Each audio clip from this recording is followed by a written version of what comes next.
Bloomberg Audio Studios. Podcasts, radio, news.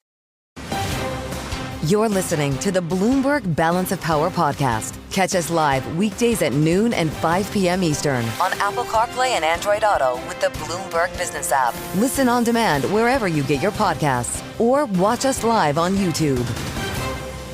Keeping an eye on the market response to the events we're watching in the Middle East. Of course, events that the president and top administration officials are also paying attention to, having convened in the Situation Room at 11 o'clock this morning to consider what the way forward may be, knowing we still have questions about the extent to which Israel plans to continue these attacks and, of course, the extent to which Iran will have the capacity to respond and in what fashion.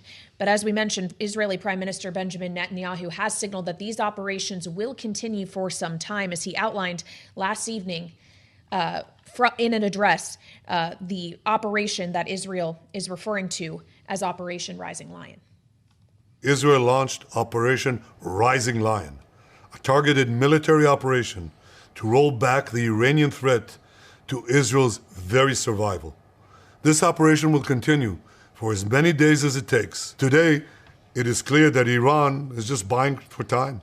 It refuses to agree to this basic requirement of peaceful nations. That is why we have no choice but to act, and act now. In fact, they are still acting. Secretary of State Marco Rubio calling the Israeli strikes unilateral action. And that's where we start with Bloomberg's Tyler Kendall, who has the latest from the North Lawn of the White House. Tyler?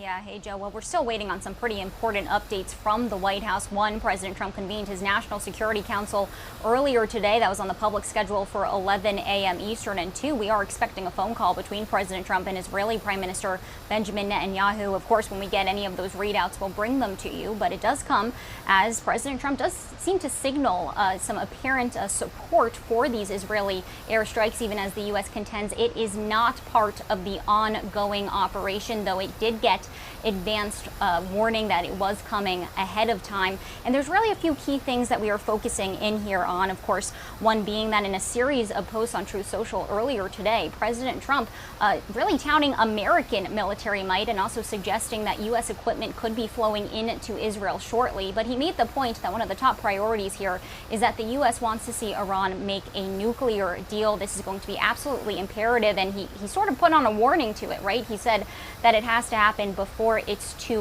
late. He's using these strikes as leverage to see if that can get Iran to the negotiating table as we wait to see if those 6 rounds of talk in Oman actually end up materializing. A U.S. official does tell Bloomberg News that they are hopeful that they will continue there. It is clear that the administration wants to find this diplomatic de-escalation. That's been their stance going into this. In fact, President Trump said that he gave Iran a deadline to make a deal, which they ended up not being able to meet. In fact, it was Bloomberg's very own Anne-Marie Hordern who had reported back in March that the Trump administration sent a letter to Iran saying that they had 2 months to wrap up a deal. Of course, we are well beyond this. Joe and Kailey, it could take a while as we watch to see how this ends up escalating. We had the Israeli ambassador to the United Nations on Bloomberg television earlier today who said that this operation could extend into weeks as we wait to see how this develops. And Tyler, of course, the president still has no public events on his schedule today. Do we expect to hear from him beyond his posts on Truth Social about this? At the moment, Kailey, there's nothing publicly on the schedule, so we're going to have to see how this ends up evolving. If he does come out and gives us some sort of update here moving forward. We know, though, that they are really pushing to have these talks in Oman continue, as that has been a really clear priority from this administration since President Trump actually took office. But it's been unclear if there's really has been any substantial progress towards an outcome, unclear what an outcome would look like beyond the JCPOA, which, of course, the first Trump administration did pull out of back in 2018. We're going to have to see. We're also watching closely, of course, Defense Secretary Pete Hegseth and what he has to say about the situation as it continues to evolve. All right, Bloomberg's Tyler Kendall live on the North Lawn of the White House for us on Bloomberg TV and radio. Thank you so much. We appreciate it. And as Tyler referenced, there was a conversation that took place with our colleagues on Bloomberg Surveillance earlier today where the Israeli ambassador to the UN joined them and talked about what Israel's expectation will happen next year. Here's part of their exchange. We took into consideration that there will be retaliation, Anne-Marie. Will it be proportional? Well, they know that we have capabilities as well, so they will have to think, twice before they attack us and what they are doing. And I would say that today we can reach every target in Iran. We have the control. And just as we listen to that sound, we get headlines from the Israeli Defense Forces that residents have been instructed to minimize movement in public areas and remain in protected spaces as Israel braces for further response here. For more, we turn to Mona Yakubian, who is joining us here on Balance of Power. She's director of the Middle East program at the Center for Strategic and International Studies. Mona, we appreciate your time. As we consider that Israel is still active in these operations, these strikes are continuing, and the signal from the Israeli government has been that they will continue for days to come. Do we have an understanding of to what extent Israel has already had reduced Iran's capacity to respond, to retaliate in some way? Well, we don't have direct, bomb damage assessments. There's lots of film footage coming out that shows some fairly extensive hits. And of course, as noted, the attacks are continuing. I think it is interesting to see that we have yet to see a significant response from Iran. That could indicate that at least their ballistic missile capabilities have taken a hit. But again, it's too soon to know. Iran could just be biding its time and waiting, but I think some sort of Iranian retaliation is certainly to be expected. With reports from the Associated Press, Mona, suggesting that we're now hearing explosions near the Fordow underground nuclear site, what does that tell you about Israel's plans to so-called close the deal this time? Well, Israel has made it very clear. Prime Minister Netanyahu has said that Israel will not tolerate Iran gaining any sort of a nuclear weapons capability. Fordow is the mother lode, if you will, of Iranian uranium enrichment. It is deep, deep underground. There are real questions as to whether Israel has the armaments, the bunker busters, if you will, that can penetrate. So time will tell. Well, it certainly will. And when we consider that, that gets to the U.S. position, Mona, where we have seen some conflicting characterization as to what extent the U.S. Knew of this attack or supported it. As Marco Rubio, the Secretary of State, immediately last night acted to distance the U.S. government from Israel's action. And yet President Trump today is signaling that this never would have happened without U.S. military technology that Israel has access to. What role do you expect the administration to play in what happens moving forward? Well, how much the U.S. knew in advance, I think, is going to be a question that we will all be learning about in the coming days. But I think what is clear is that the United States is not interested in taking on an offensive role in this military engagement. We are seeing U.S. military assets being flown in and coming in by sea to the region, but that is largely for a defensive posture, both to protect significant U.S. assets and, of course, Israeli forces as well. We saw strikes and responses tit for tat a couple of times last year, Mona. Are you thinking of that again in this case, or is this the beginning of a war between Israel and Iran? Yeah, I think this is a distinct departure from what we saw last year, which were, as you noted, limited tit-for-tat attacks that came to a quick conclusion. Already, Israel is signaling that it intends to continue its campaign for days, if not weeks. And we know Iran has said that this is a declaration of war. And so I'm afraid that the region is really at an incredibly perilous moment, one that has been long feared, where it really could fall into the abyss of a region-wide war. Well, and what role will Iran's proxies play in that, Mona, knowing that they have been greatly diminished over the last several years as Israel, of course, has waged an ongoing war against Hamas, has acted to take out Hezbollah. The U.S. had reached at one point recently a truce with the Houthis. I don't know if you think that will stand, but what role will those proxies play here? Well, I think that's a big question, and this in part may account for Israel's timing of the attacks. Hezbollah, it's Iran's primary proxy, its second strike capability, if you will, was largely decimated last year. And Hamas, too, has had extreme damage to its forces. That leaves the Houthis, and I think the Houthis are a wild card.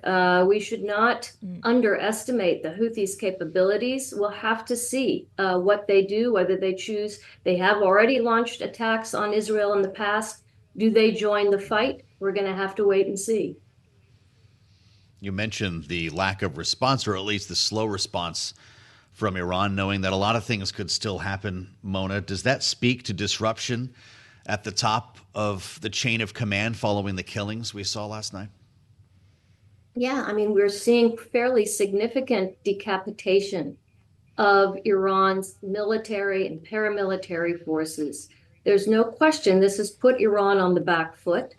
And this might account again for the fact that we're not seeing right now a significant response. We'll have to wait and see where things go. But Iran has certainly suffered some fairly significant blows over the past 20 months. Whether or not it is completely down, I think is another question. But I would always say, we should never completely count Iran out. It will find a way, I think, to respond. Well, President Trump today has suggested multiple times that some of the individuals inside Iran's chain of command that the U.S. was negotiating with, trying to come to terms with, are now dead, Mona. And I wonder, as we consider the future of those negotiations, knowing that sixth round of talks was set to take place this weekend, if you think there really is a future, does this add to or diminish the chances of reaching another nuclear accord between the U.S. and Iran? I'm afraid this dramatically diminishes those prospects. It's hard to imagine negotiations going forward, given everything that's just happened. I think, best case scenario, these talks are put on the back burner. But again, I think we're entering, unfortunately, a new and very scary period in the Middle East, one that's really going to be dominated more, unfortunately, by military action to resolve problems rather than diplomacy. Well, by extension, Mona, you wonder about talk. It was only months ago there was talk about expanding the Abraham Accords, that normalizing relations between Israel and Saudi Arabia was at last at hand. How about now? Well, already prospects for Israeli-Saudi normalization were diminishing given the deepening conflict in Gaza. Now, I think it's virtually impossible to imagine how that goes forward. I'd note that when we look at responses from the region to Israel's attacks, among the most vocal critics of the attacks was Saudi Arabia. And Saudi, almost in the quote from the king, seemed to align itself with Iran. So I think Saudi-Israeli normalization is at, really, I wouldn't even call it a distant prospect. I think the chances for it right now are next to nil. Well, I wonder, Mona, how much you think that might have to do with Saudi concern or concerns of any oil-producing country in the Middle East about Iran potentially going after their production capacity or taking the perhaps most dramatic option of closing off the Strait of Hormuz entirely. Do you think that's a realistic possibility here? I don't, in the sense that I think that Iran would essentially be shooting itself in the foot. I don't see that happening because it would, of course, dramatically imperil the global energy supplies, and Iran would suffer as a result. The other thing to keep in mind is just prior to all of this happening, there really had been an interesting and marked warming of relations between Iran and Gulf Arab countries. I sense that Iran is going to want to actually protect those relationships now more than ever. So I don't see Iran doing anything to provoke its neighboring Arab countries. We just have about a minute left, Mona. Is Jordan the most nervous neighbor in the neighborhood? I think Jordan has a lot to fear. Absolutely. People, colleagues and friends there already reporting concerns, sirens going off. Jordan is not a country that is used to daily warfare and fighting, and it is right now on the edge of the kind of most intense fighting. And so where things go in Jordan, I think we're going to need to watch very, very closely. But I'm sure that the Jordanians are deeply, deeply concerned about the spillover of this conflict into their country. Mona Yakubian, Director of the Middle East Program at the Center for Strategic and International Studies, CSIS. Thank you so much for the insights. With more breaking news on the terminal, the Kremlin saying that Vladimir Putin spoke with Israel and Iranian leaders. The Russian president had phone calls with both today, Kailey. Remarkable development as we wait for input from Russia and China on this. You're listening to the Bloomberg Balance of Power podcast. Catch us live weekdays at noon and 5 p.m. Eastern on Apple CarPlay and Android Auto with the Bloomberg Business app. You can also listen live on Amazon Alexa from our flagship New York station. Just say, Alexa, play Bloomberg 1130. Headlines crossing the terminal now. The International Energy Agency commenting on an email here. The IAEA activating its Incident and Emergency Center on Iran attacks. We had heard earlier that they had not measured radiation at dangerous levels around the uranium enrichment sites bombed by Israel. The IAEA commenting that it is in continuous contact with Iran on potential hazards. There's a big question here about response, about retaliation. We know for a fact that about 100 drones were sent back from Iran toward Israel. Most of them were knocked down. We don't have much of any recorded damage, and very few people believe that will be it. We actually had a conversation earlier today. My colleague Anne-Marie Hordern on Bloomberg Surveillance on Bloomberg TV, speaking with Israel's UN ambassador, Danny Danon. Listen. We took into consideration that there will be retaliation, Anne-Marie. Will it be proportional? Well, they know that we have capabilities as well. So they will have to think, twice before they attack us and what they are doing. And I would say that today we can reach every target in Iran. We have the control. We add the voice now of Holly Dagres, Senior Fellow at the Washington Institute, for her take on this. Holly, it's great to have you back on Bloomberg. Thank you for joining us. What is next in retaliation from Iran? Well, I think that the Iranians are currently trying to assess the damage. And a lot of us analysts as well, to understand what capabilities do they still have left. The last time we saw tit for tat strikes in April and October of 2024, Israel had taken out its defense capabilities. So we'd like to know, do they have the capabilities still to actually respond to Israel? Do they have the defense capabilities? Probably not, given that they had allegedly over 200 Israeli jets flying over Iranian airspace. So I think it's first assessing the damage, and then they're going to have to decide how they're going to respond. Historically, as you've noted, and because of these tit for tat strikes, a response is expected because they have to stand up to Israel and show their very few supporters that they have left that they are strong and defiant and that they know how to respond. Considering the fact that Iran may be on its heels militarily, how could it inflict the most damage? We did hear threats of hundreds of ballistic missiles that could be shot at Israel, but of course the U.S. was moving personnel out of Iraq. We know that there could be some asymmetric retaliation here with regard to energy infrastructure. Where should we be looking? You hit at some important points. Of course, I keep referring back to those original tit for tat strikes because those are our best data points. Yeah. Iran did fire at least 300 munitions at Israel in both instances. So that should tell us that they are definitely capable of that. And as you noted, the U.S. actually did come in for airspace backup, and so did Jordan, the U.K., and other countries. Presumably, that's some of the conversations that are happening behind closed doors, because there is a retaliation expected. Israel has actually announced that and has told its people to shelter in place for that event. But it's also noteworthy that the Israelis have said this isn't a one-off, that this is an ongoing operation. So we're all waiting to see if tonight and the coming days, what other targets Israel will be going after, and if they'll be continuing to hit these nuclear sites that they've already hit.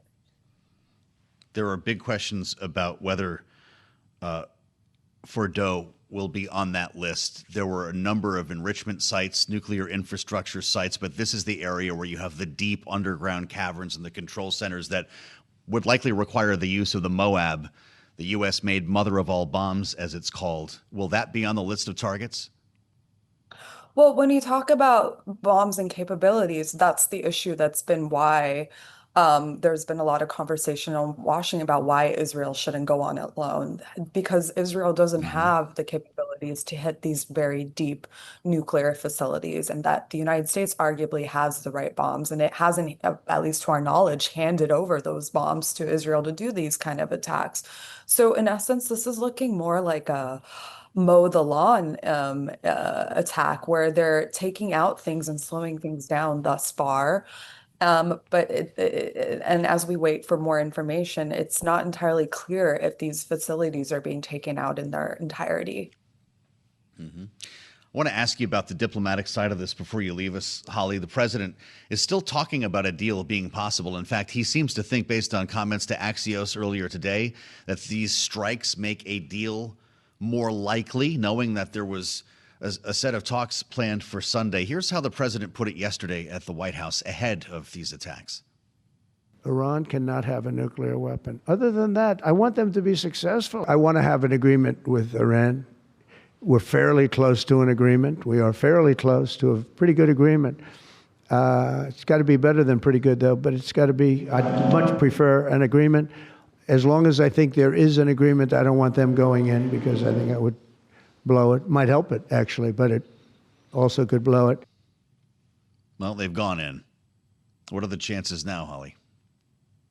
Well, historically, Iran doesn't respond to this kind of pressure well, given their ideology. And so presumably it's hard to believe that after everything that's just happened in these past 12 hours or more, that the Iranians would sit across from the Americans and say uncle and make a deal. I mean, this calculation can change potentially over time if these strikes continue, but I think just looking at the climate that Iran is in now and reeling from the events that have just taken place with some of its top military brass and nuclear scientists being assassinated, that they'd be like, okay, let's sit across from these guys and make a deal.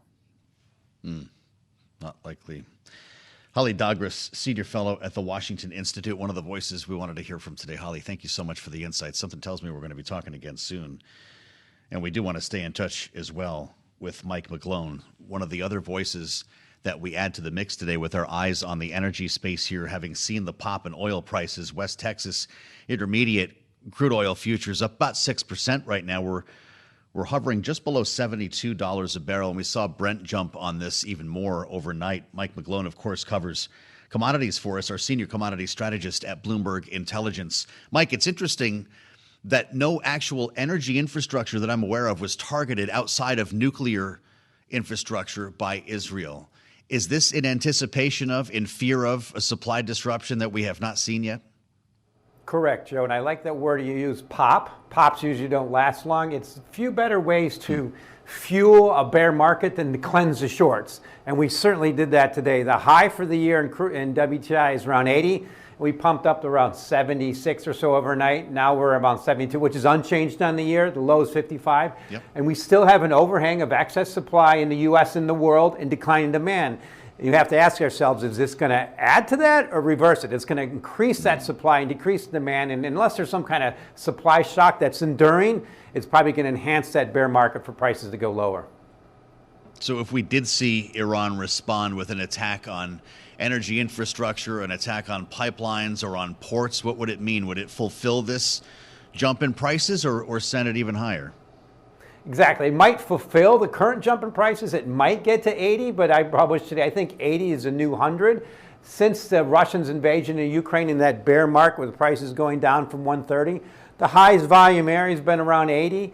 To get above there, you have to have some major enduring cut in production, but even if they shut it off in the short term, it's going to incentivize more supply. And remember, the massive incremental supply is really coming from South America, OPEC too. It'll turn OPEC back on, and we have actually declining demand from China. So the situation for this is bad. And if crude oil stays high, it tilts that world towards a global recession, which we're already kind of leaning there already, as indicated by rising gold and falling crude oil.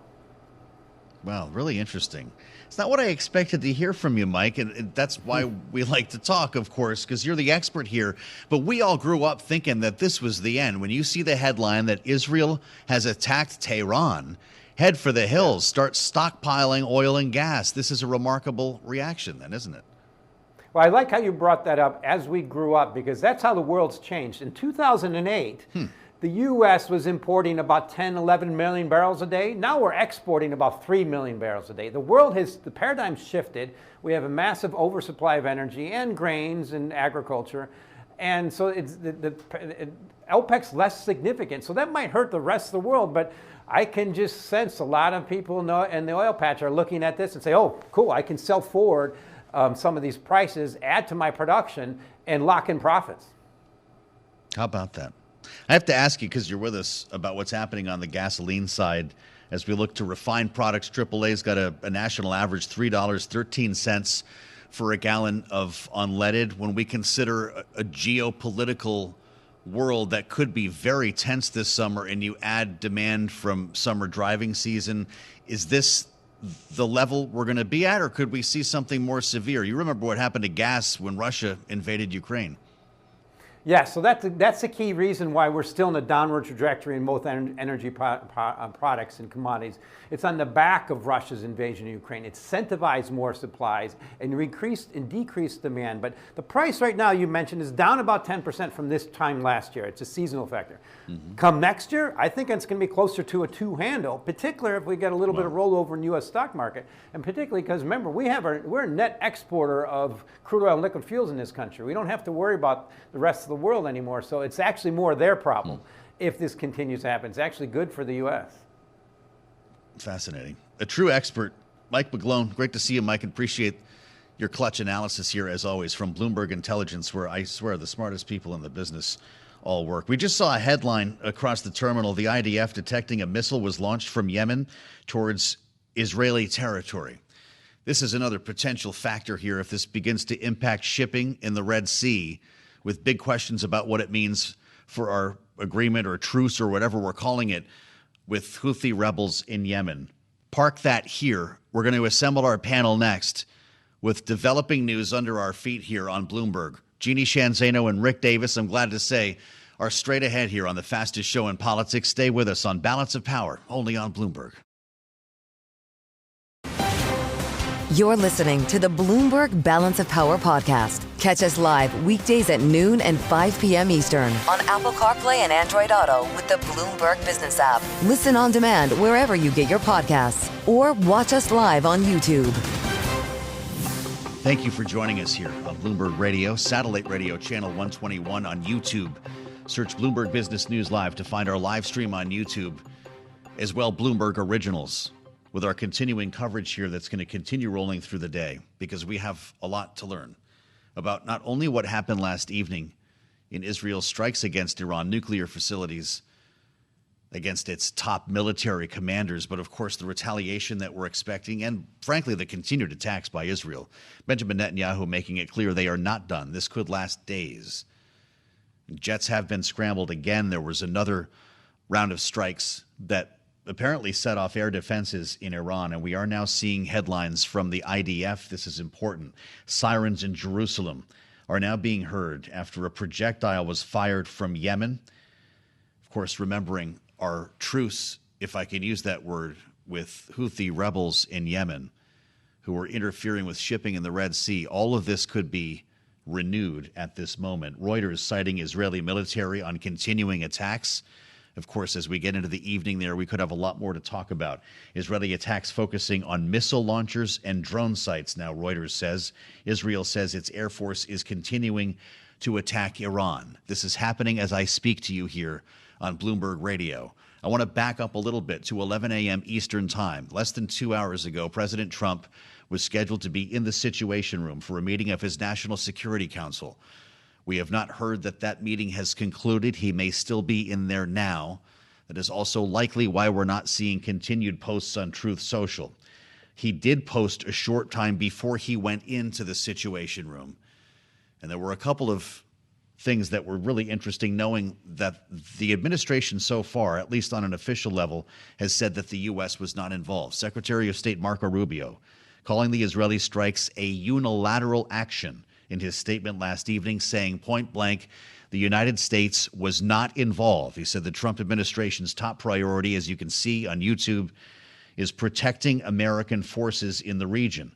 But of course, Donald Trump had many different things to say about this, talking about the use of U.S. military equipment. He says more lethal than anywhere else in the world by far, that Israel has a lot of it, with much more to come. He also said, I gave Iran a chance after chance to make a deal. I told them in the strongest words to just do it. But no matter how hard they tried, no matter how close they got, they just couldn't get it done. He also then referred to this as day 61 in a separate post before he entered the Situation Room. 2 months ago, the president writes, I gave Iran a 60-day ultimatum to make a deal. They should have done it. Today is day 61, implying that he was the force behind this. The president says, I told them what to do, but they just couldn't get there. Now they have perhaps a second chance. Let's assemble our panel. I'm really glad both Rick Davis and Jeannie Shanzano are with us today. Bloomberg Politics contributors, Rick, of course, Republican strategist and partner at Stone Court Capital. Jeannie is a senior democracy fellow at the Center for the Study of the Presidency and Congress. Let's get into all of this, guys. Good to see you here. It's our first chance to talk since this all happened last evening. Rick, I'm going to start with you on the messaging that's coming from the White House. Are we to believe the United States was involved or not? Yeah, it seems like we're doing everything we can to distance ourselves from the attack. Typically, we would lean in and say, we've got their back. You would think there'd be a carrier group headed toward Israel. You would think that we would be sharing intelligence and the kinds of sort of standard things we do for our allies. But in this case, the administration seems to be going out of its way to say, hey, we didn't do any of that. And this is day one. Obviously, there's a lot more to be done. Taking credit for the kind of weaponry that Israelis flying and launching is kind of overtaken by events in the sense that that's already engagement. So I'm a little surprised. I think we saw kind of a distance between what Donald Trump was trying to do with a peace treaty with Iran and what Israel was saber rattling over the course of the last month. Maybe it was a coordinated effort to get them to a deal, but clearly the deal wasn't happening fast enough. And Israel has made it very clear that they have intelligence that Iran was nearing a ability to build a bomb, and they weren't going to go for it. And that's been very consistent on their part for many years. The statement from Iran makes no qualms here about U.S. involvement, Jeannie. Iran, of course, summoned the Swiss ambassador to Tehran, as we've been reporting, to deliver this warning to the United States. This was delivered via the Swiss ambassador to Tehran. It is unthinkable the Zionist regime's aggressive actions against Iran were carried out without cooperation, coordination, or at least a green light from the U.S., it says. And in this regard, the U.S. must be held accountable for its illegal behavior in this regard. You can't separate the two in the eyes of Tehran. What do you think of the attempt here to distance from the White House, but also Donald Trump personalizing this, Jeannie? He says, 2 months ago, I gave Iran a 60-day ultimatum. Today is day 61. Yeah, I was struck last night when Benjamin Netanyahu made his statement. There was a line in the middle of that statement where he clearly said, long live Israel, long live the United States. And so it's going to be very hard for the United States to separate itself from this action, particularly given the transition of the president's statements. I mean, another thing I was struck by, and I know you were watching this, Joe, President Trump was eerily quiet last night when this happened, letting Marco Rubio take center stage, which we all know is highly unusual for Donald Trump. And what did Marco Rubio say? He said Israel informed the United States that they were going to do this. Who informed who, when, where, why, I'm not clear on, and you may know better. But the reality is that if the U.S. wanted to stop this, they likely could have. And we have seen an evolution because this morning, and Donald Trump, you read some of it, has been truthing all morning with these increasingly sort of loud statements about, just do it, come to the table, sort of bullish in his remarks today. So, all of that I think is very striking. But I think when you get down to it, what we're seeing is that Benjamin Netanyahu knew if Iran and the U.S. strike a nuclear deal, his window in which to attack is gone and over. And this is something he's been intent on doing since he held up that picture in 2012, 2013 at the UN. So he went out and he did it, and the United States didn't stop it. And for that, I think we are likely going to see some attempt at retaliation by Iran.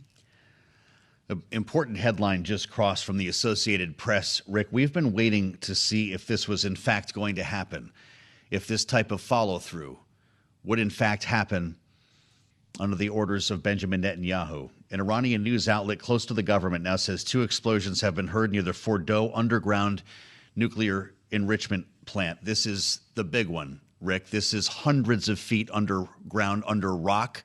We have been told repeatedly that Israel could not access the centrifuges or the technology under there without the Moab, without American technology, bunker-busting bombs. What does it tell you when you see a headline like this? It's a continuation of the attacks. I think you have to believe the officials in Israel when they said they're going to continue to prosecute this attack until at which point in time they are assured that they have completely degraded the Iranian capability to make a bomb. And obviously, this location is the focal point of a lot of that activity. And look, there is an enormous amount of damage you can do, even if you don't actually penetrate the final chambers of where the centrifuges are, to stop the progress that they were making and set them back. So it's not totally clear to me whether they will have repeated percussions on site so that they can do the same kind of damage with the weapons they have, precision strike weapons that a 30,000-ton bunker buster, the Moab, would do. And so we'll see. It's pretty clear they feel unfettered in their ability to control the skies over Iran and attack. They spent time, the Israeli IDF Air Force, knocking out the last time they went into Iran a lot of their air defense systems. It seems to be that those things are still not very effective against the attacks from the air that Israel is perpetrating. Jeannie, it's going to be interesting to find out what Israel's neighbors, beginning with Jordan, think of this. You put more than 200 warplanes in the air. You have to cross through airspace beyond your own. What will this mean for Jordan? What will this mean for Saudi Arabia and their relationships with the United States? You know, I think we're still in a wait and see mode on that. It shouldn't be lost on any of us that it was just yesterday, for the first time in, I think, 20 years, the International Atomic Energy Agency said Iran was not complying with its nuclear non-proliferation obligations. That was a big moment, and none of their neighbors are immune from that kind of statement. So how this impacts our relationship with these neighboring countries is important. You know, we still don't know. It's hard for me to believe that Witkoff would be meeting in Oman with Iran this weekend on Sunday, but that still seems to be maybe in the offing. It's hard, again, for me to believe that. So much of this is still up in the air. And, you know, the divide that we're talking about between Netanyahu and Trump, by the way, you see it repeated in the MAGA movement. You hear Tucker Carlson just the other day, don't bomb, you know, don't do it, Israel. And then you have other more traditional hawks in the Republican Party supporting it. And so there's very much division both at home as it pertains to this, and the U.S.'s role in it, which again is still unclear, and what this is going to mean going forward for our alliances in the Middle East just after the president's trip, visiting so many of those neighbors you just mentioned. It's a really great point you bring up here, Rick, and I'm wondering your thoughts on the split in MAGA. Charlie Kirk was on immediately after. I don't quote Charlie Kirk very often after the strikes. He said, how does the America First foreign policy doctrine and foreign policy agenda stay consistent with this right now? Does this White House have an answer? I don't think they even address it. First of all, they will send people out within the movement and say it's not our task to degrade the Iranian capabilities to make a bomb. Israel's done that themselves without our cooperation, right? I have no doubt that part of this distancing from the event is a head fake to the political realities of the MAGA movement. But this isn't the first time MAGA has been scratching their head over exactly what Donald Trump's up to with his foreign policy. It is not consistent with the protectionist attitudes that he's campaigned on. Rick Davis and Jeannie Shanzano are here with us on an important day in geopolitics, and I really appreciate your insights, both of you Bloomberg Politics contributors here, as we wait for further headlines to roll in. The sun is setting in Tehran, and we could see a lot take place overnight. What does happen, of course, you'll hear about it first on Bloomberg. Thanks for listening to the Balance of Power podcast. Make sure to subscribe if you haven't already at Apple, Spotify, or wherever you get your podcasts. And you can find us live every weekday from Washington, D.C. at noontime Eastern at Bloomberg.com.